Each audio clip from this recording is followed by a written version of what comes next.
Assalamualaikum warahmatullahi wabarakatuh. Perkenalkan, nama saya Nova Selvia.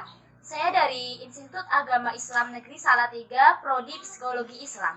Di sini saya akan memaparkan sedikit tentang prinsip-prinsip perkembangan manusia guna memenuhi tugas dari mata kuliah Psikologi Perkembangan.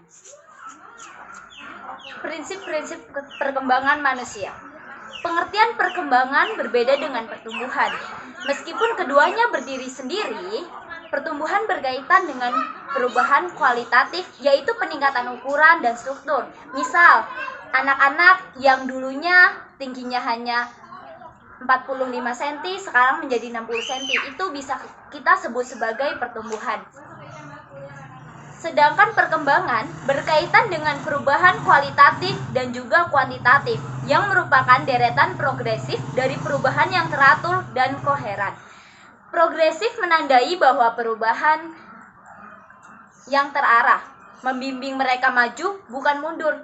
Nah, yang dimaksud perkembangan di sini adalah ketika anak usia dini yang belum bisa membaca, ketika dia sekolah maka dia akan bisa membaca, maka itu bisa kita sebut sebagai perkembangan karena di situ akan ditandai dengan peningkatan secara kualitatif dan juga kuantitatif.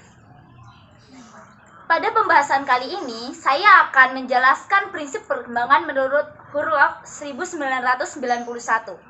Yang pertama, adanya perubahan. Manusia tidak pernah dalam keadaan statis, dia akan selalu berubah dan mengalami perubahan mulai pertama pembuatan hingga kematian tiba.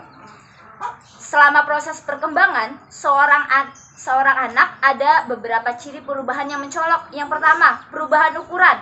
Perubahan fisik yang meliputi tinggi, berat badan, kemudian organ dalam tubuh, perubahan mental. Perubahan mental meliputi memori, penalaran, persepsi, dan imajinasi. Yang kedua ada perubahan proporsi. Misalnya perubahan perbandingan antara kepala dan tubuh seorang anak. Yang ketiga ada hilangnya ciri lama dan mendapatkan ciri baru. Misalnya dari egosentrisme. Ketika anak-anak kecil mereka cenderung akan egois kepada kegiatan yang mereka lakukan tanpa memperhatikan kegiatan orang lain.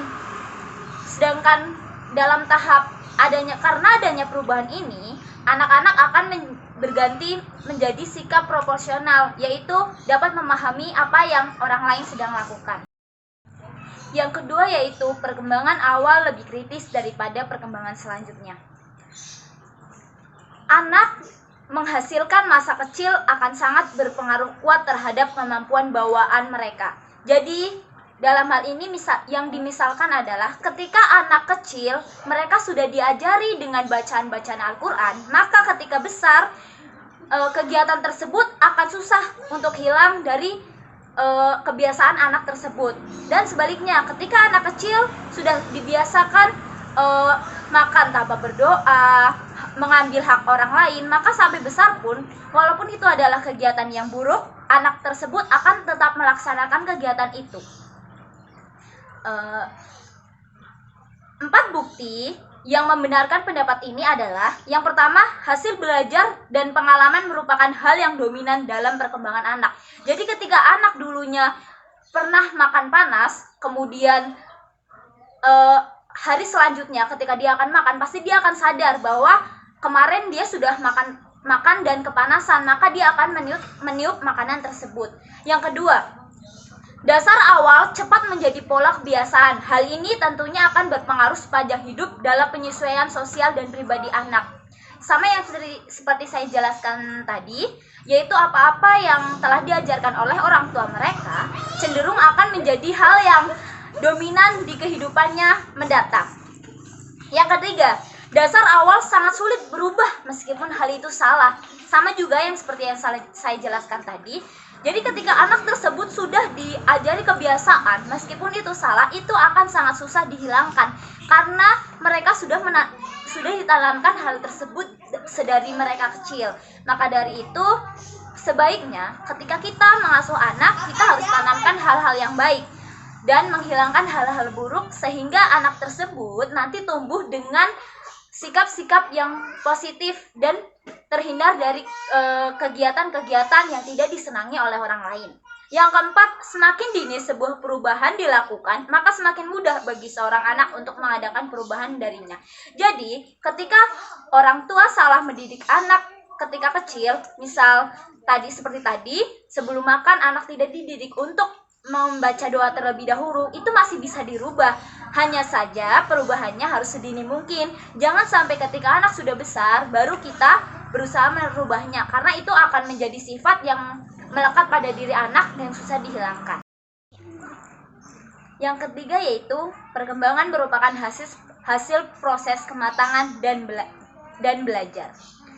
Perkembangan seorang anak akan sangat dipengaruhi oleh kematangan, yaitu terbentuknya karakteristik yang secara potensial sudah ada pada individu yang berasal dari warisan genetik individu. Seperti misalnya dalam fungsi filogenetik, yaitu merangkak, duduk, kemudian bisa berjalan. Sedangkan arti belajar dalam perkembangan yang berasal dari latihan dan usaha. Melalui belajar ini, anak-anak memperoleh kemampuan menggunakan sumber yang diwariskan. Hubungan antara kematangan dan hasil belajar ini bisa dicontohkan pada saat terjadinya masa peka pada seorang anak. Bila pembelajaran itu diberikan pada saat masa peka pada anak, maka hasil pembelajaran tersebut akan cepat dikuasai anak. Demikian pula sebaliknya. Jadi, di sini ditekankan kembali kepada semua orang tua bahwa ketika mereka mengharapkan kemajuan yang signifikan terhadap anaknya, maka mereka juga harus diimbangi dengan usaha dari orang tua tersebut. Karena memang sedari kecil anak sudah diberi warisan genetik individu sehingga mereka bisa berjalan, bisa makan, bisa mengunyah. Tapi ketika orang tuanya tidak mau mengajari, maka kegiatan tersebut akan dikuasai anak hanya saja dalam kurun waktu yang lebih lama daripada anak-anak yang diajarkan oleh orang tuanya. Maka di sini orang tua lagi-lagi dituntut untuk aktif berperan terhadap perkembangan anak. Jadi pada prinsip ketiga ini, orang tua sangat dituntut untuk berperan aktif ketika anak mulai merasakan kepekaan tersebut. Misal pada anak bayi yang sudah mulai gatal di bagian gusinya, jadi orang tua juga harus berperan aktif. Dengan cara apa? Dengan cara menyediakan alat-alat yang bisa menunjang anak tersebut sehingga mereka bisa tumbuh gigi pada saat itu. Tapi berbeda lagi ketika dari orang tua tidak berperan aktif, maka anak tersebut juga akan mengalami keterbelakangan daripada anak yang lain karena dari lingkungan sekitar juga tidak mendukung. Prinsip yang keempat yaitu pola perkembangan dapat diramalkan. Dalam perkembangan motorik akan mengikuti hukum cephaloscaudal, yaitu perkembangan yang menyebar ke seluruh tubuh dari kepala ke kaki. Ini berarti kemajuan perkembangan dalam struktur dan fungsi pertama kali terjadi pada kepala, kemudian pada tubuh dan pada kaki. Hukum yang kedua di prinsip keempat ini yaitu proximodital, perkembangan dari yang dekat ke yang jauh. Kemampuan jari jemari seseorang akan didahului oleh keterampilan lengan tersebut. Jadi ketika anak bayi, mereka pasti cenderung akan lebih aktif menggerakkan lengannya daripada menggerakkan jemarinya. Kemudian jemari akan bergerak atau bisa memegang sesuatu ketika lengan bayi tersebut sudah bisa digerakkan. Yang kelima yaitu pola perkembangan mempunyai karakteristik yang dapat diramalkan. Karakteristik tertentu dalam perkembangan juga dapat diramalkan. Ini berlaku baik untuk perkembangan fisik maupun mental.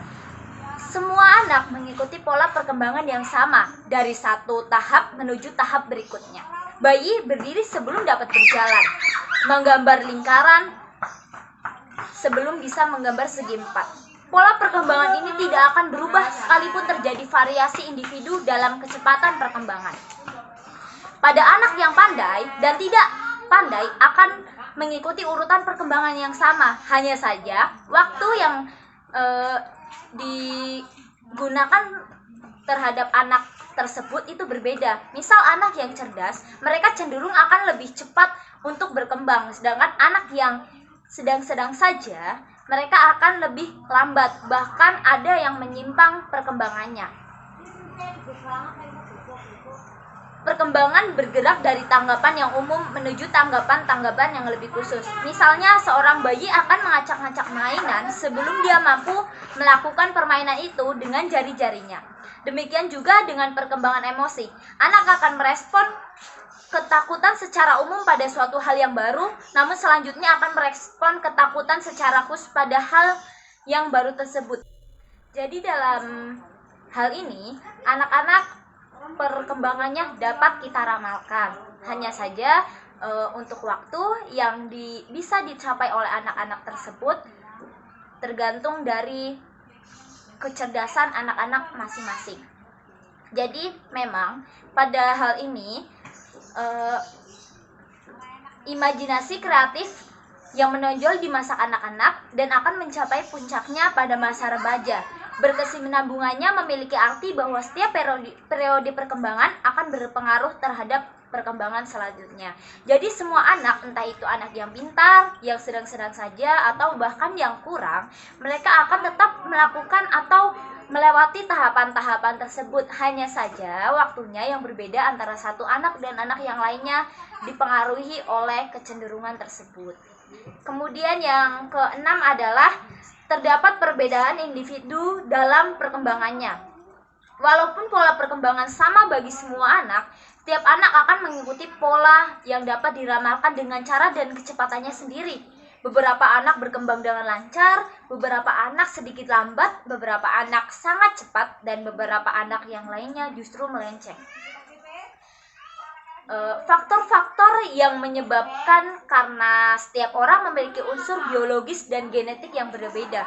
Ada anak-anak yang diwarisi genetik oleh orang tuanya dengan semua itu cenderung lebih cepat. Ada yang lebih lambat dan bahkan ada yang melenceng.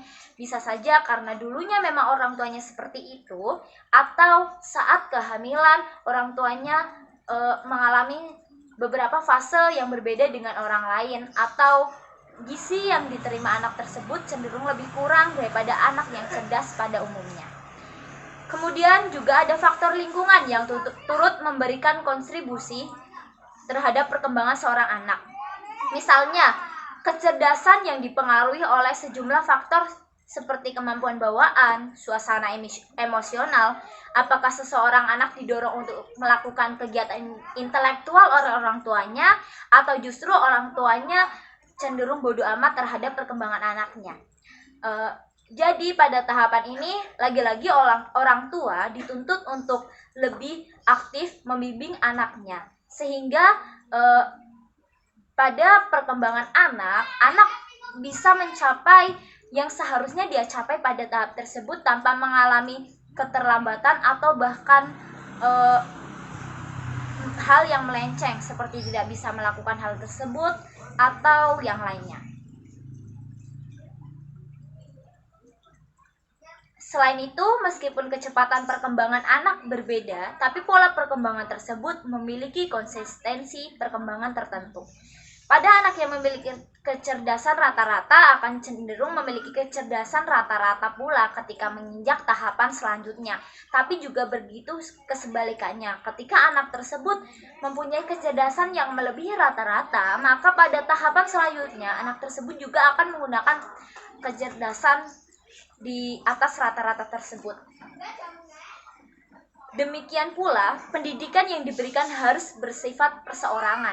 Jadi karena di sini setiap anak memiliki proses dan waktu perkembangan yang berbeda-beda, maka tenaga pendidik, orang tua, keluarga, dan lingkungan sekitar dituntut untuk memberikan perlakuan yang berbeda pada tiap anak. Karena ketika anak tersebut memiliki kecerdasan yang rata-rata, maka tidak bisa disamakan dengan anak yang memiliki kecerdasan di atas rata-rata.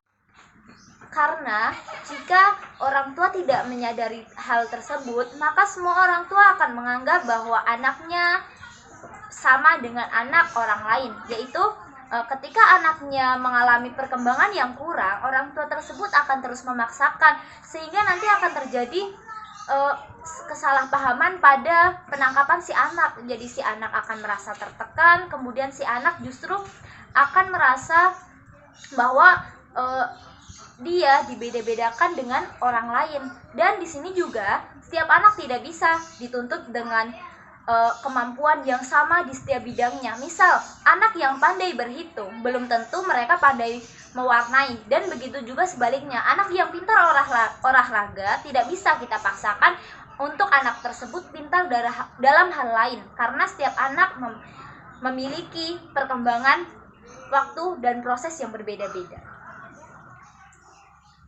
Yang selanjutnya adalah setiap tahapan perkembangan memiliki bahaya yang potensial.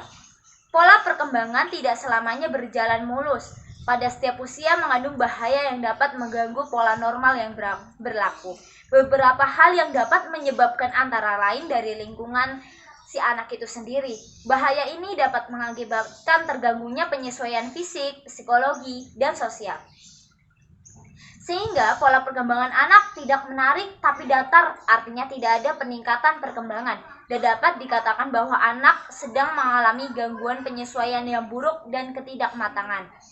Peringatan awal adanya hambatan atau berhentinya perkembangan tersebut merupakan hal yang paling penting karena memungkinkan pengasuh, orang tua, guru, dan lain-lain untuk segera mencari penyebab dan memberikan stimulasi yang sesuai. Pendapat lain juga menyatakan bahwa prinsip-prinsip perkembangan individu, yaitu yang pertama, perkembangan merupakan proses yang tidak pernah berhenti. Yang dimaksud tidak pernah berhenti di sini adalah mulai bayi berada pada rahim seorang ibu sampai kematian, manusia tersebut akan selalu melakukan perkembangan, entah yang pertamanya naik, kemudian ketika sudah di puncak dan mencapai usia yang paling bagus untuk berkembang, maka perkembangan itu juga bisa turun. Maka di sini bisa ditarik kesimpulan mengapa orang tua nantinya akan kembali kepada sifat kanak-kanak lagi, yaitu karena pada proses ini bisa saja setelah perkembangan mencapai pada puncaknya, perkembangan tersebut akan kembali turun. Yang kedua, semua aspek perkembangan saling berhubungan. Jadi yang dimaksud di sini tidak ada aspek perkembangan yang tiba-tiba meloncati dari apa yang memang seharusnya menjadi tahapan proses perkembangan tersebut. Misalnya, ketika anak bayi, tidak mungkin ketika anak bayi tersebut setelah lahir langsung bisa berjalan. Anak bayi tersebut akan mengalami proses perkembangannya yang pertama dulu. Misal akan merangkak, kemudian bisa merangkak sambil berjalan, kemudian bisa duduk, baru bisa berjalan. Seperti itu. Yang ketiga, perkembangan terjadi pada tempo yang berlainan.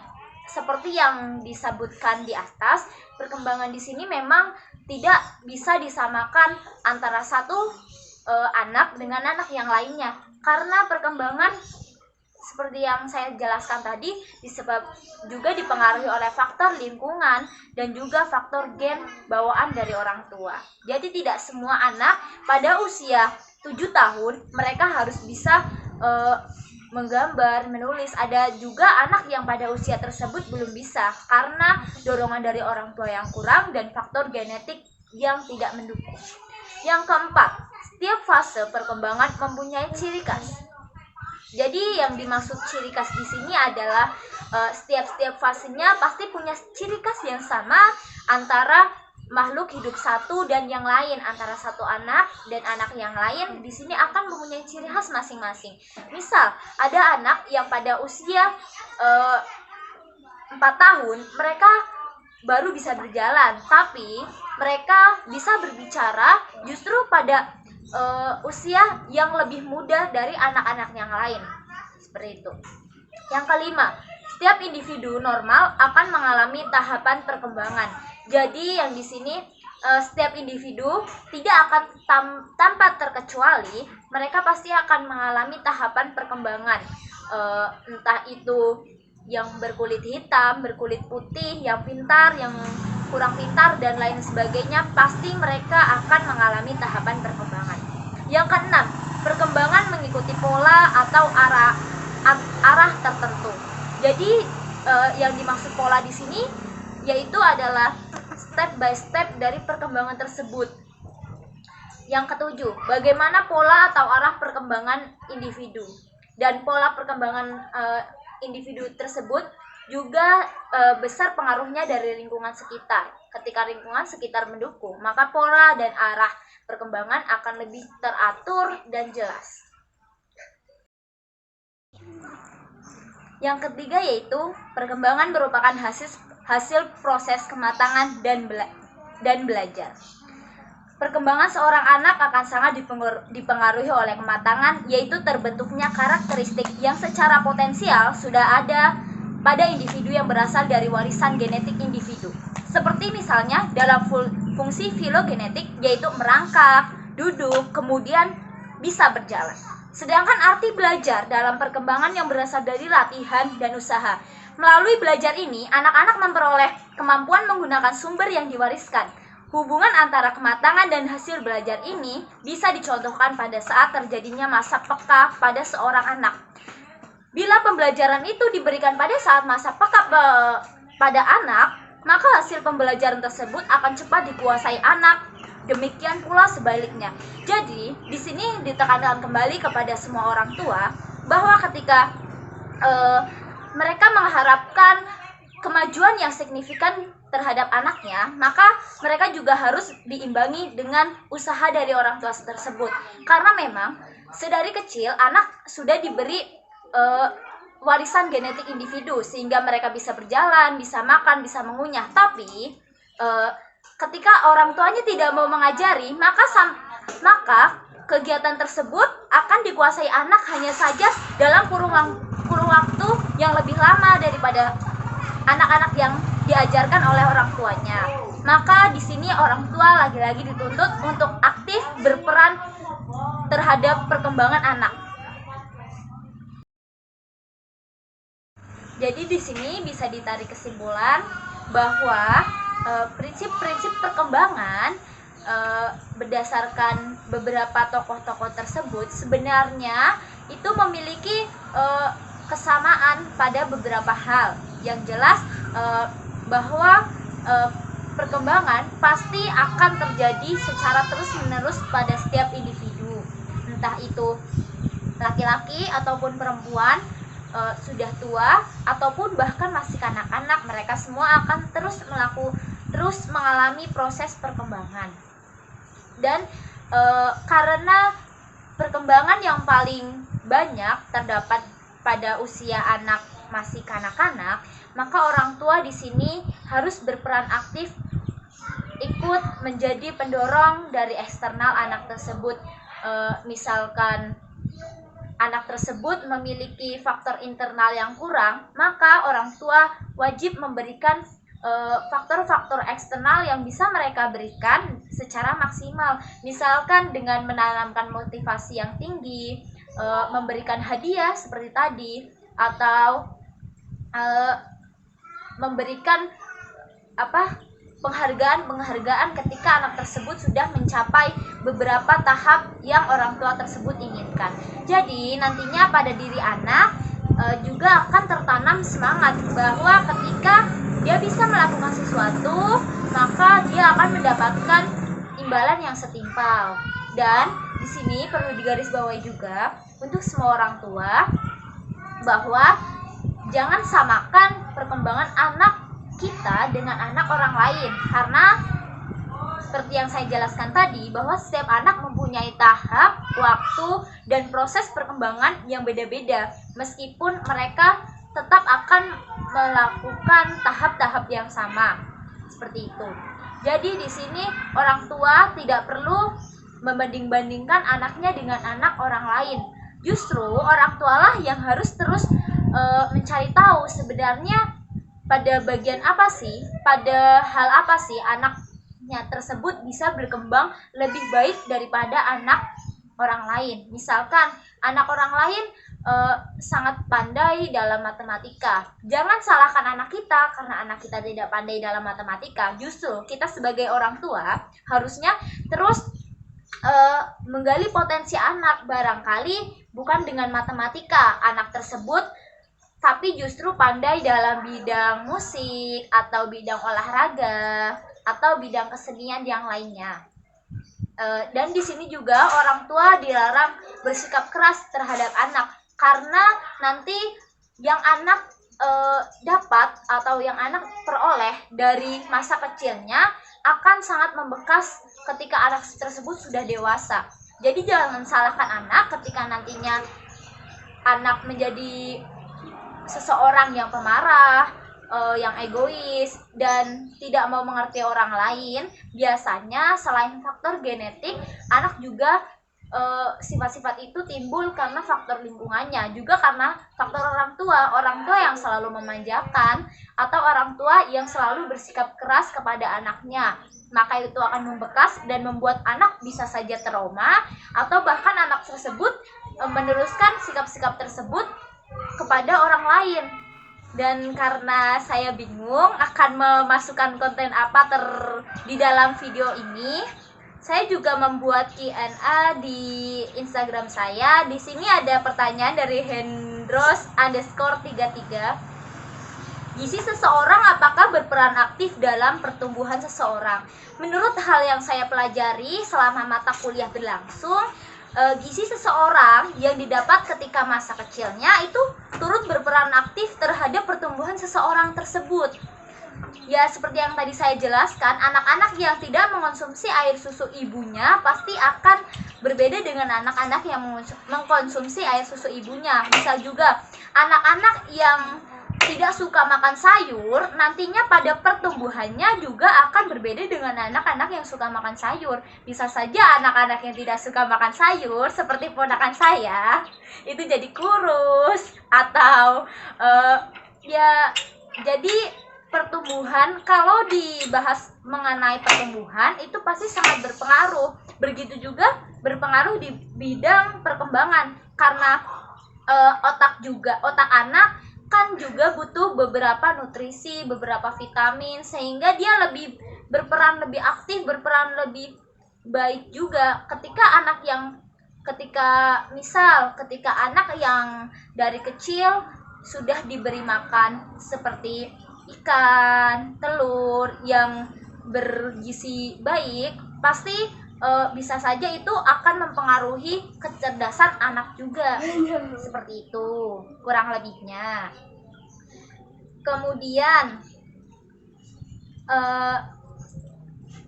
dari Aji Senos_official, kenapa kalau manusia yang udah berumur 80 tahun lebih sering dibilang sifatnya kembali ke kanak-kanak? Nah, itu kembali seperti yang tadi telah saya jelaskan, bahwa masa pertumbuhan atau perkembangan itu mempunyai titik puncak.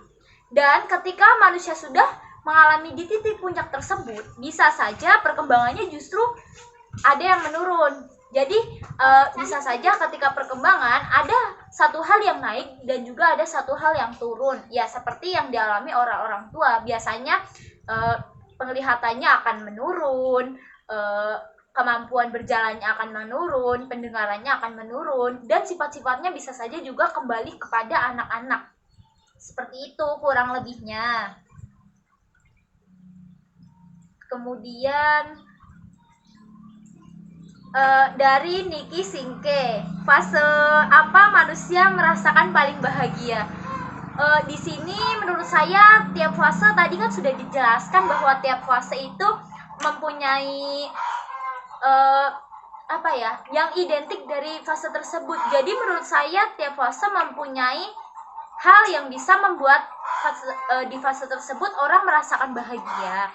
Hanya saja karena menurut saya anak-anak di sini belum memikirkan kebutuhan kehidupan, misal dengan nafkah, makan, yang tahu mereka kan ketika makan mereka sudah disediakan makan, ketika sekolah mereka diberi saku. Maka menurut saya masa paling bahagia adalah masa pada jenjang anak-anak, karena mereka hanya memikirkan tentang apa yang mereka inginkan tanpa memikirkan kebutuhan orang lain, seperti yang tadi saya jelaskan. Seperti itu. Ya, cukup sekian dari saya. Terima kasih untuk teman-teman yang sudah menyumbang pertanyaan di Q&A di Instagram saya. Semoga berkah. Dan untuk jawaban yang kurang memuaskan, saya mohon maaf dan ada kurang atau salahnya. Semoga nanti Ibu dosen bisa memberikan pembenaran di kolom komentar. Terima kasih. Wabillahi taufiq wal hidayah. Wassalamualaikum warahmatullahi wabarakatuh.